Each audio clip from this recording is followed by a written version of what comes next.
Time to bring in Andy Katz. He covers college basketball for NCAA.com and Fox and works for TNT. And tonight was at the draft lottery for NBA TV. He's got more employers than anybody. Andy, thank you so much. Your perspective on the Knicks getting the third overall pick tonight.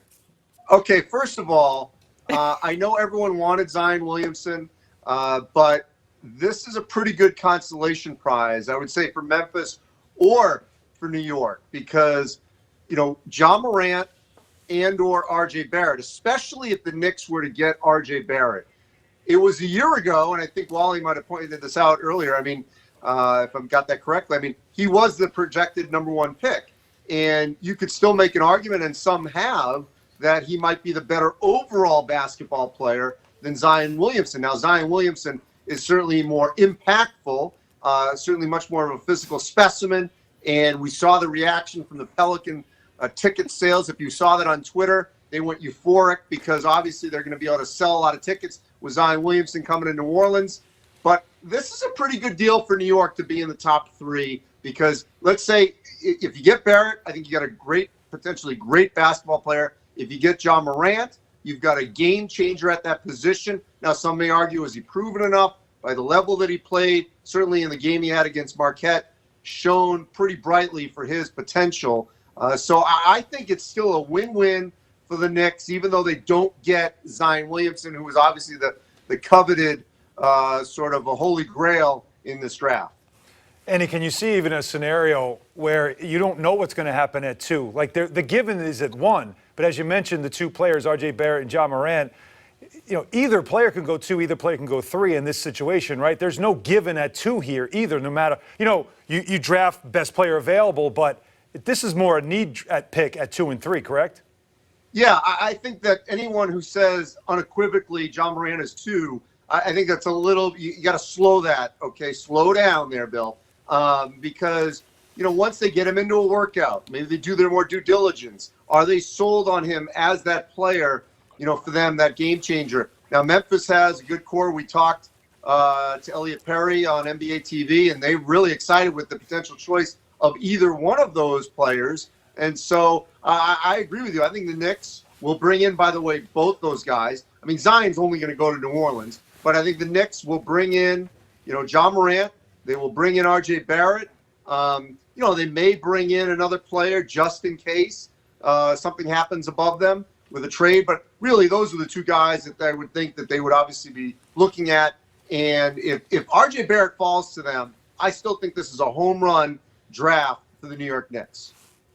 Now, you don't think a guy like Kobe White or possibly Jarrett Culver would fit in a Knicks uniform and fit a need that they need at the point guard position? No, I agree with you, Wally. Either one of those guys could be there as well. They will be there. You could go in that direction. I don't see them going over R.J. Barrett. I think R.J. Barrett, there's no way, his floor is 3. Could Ja Morant be a player that everyone got kind of crazy about? But then, as you said, you look a little bit deeper and maybe you go with Kobe White or Jarrett Culver over Ja Morant. That could happen. So to your point, maybe they do bring in those players as well, because if R.J. Barrett goes 2, I don't think the Knicks are locked with Ja Morant at 3. So you're right. They probably would bring in those other players to see who best fits what they want to do going forward. But I think all those players will have an impact in the NBA. Maybe not as a rookie, all of them, but I think they're all going to be pretty good pros for sure. And the thing I love about Jarrett Culver, by the way, and I know you saw it for sure, and I think Swim did as well in covering the tournament and watching it, is that he loves to defend. And he told us earlier today that he believed in defense. He's got pride in playing defense. And you don't always hear that with a player coming into the NBA draft. So I think with Jarrett Culver, he's got the right attitude. And, wherever he falls in that top 6 probably, they're going to get a pretty good player. Yeah, I would have to agree with you, Andy, on that. We've talked a lot extensively about Culver. I like him on both sides of the ball. But for me, too, one of the things I'm thinking about with the Knicks now at 3, we have all the speculation about who can be traded, free agency, all those different things happening across the league. When I saw the Lakers Pelicans and Memphis up there in the top 4, immediately my mind just starts swirling with, all right, what's starting to happen after this lottery, the conversations that could be had to potentially some pieces moving come draft night. Do you see anything right away that kind of jumped out at you? I mean, to have Kuzma right there at the draft and getting the number 4 pick, it kind of was a little, Yeah, I think to think that the Lakers aren't thinking moving or doing something to be active, I think we'd all be naive. I firmly believe that they will be looking. Now, will they trade that pick? I don't know. But, I mean, I think they will certainly actively look at that.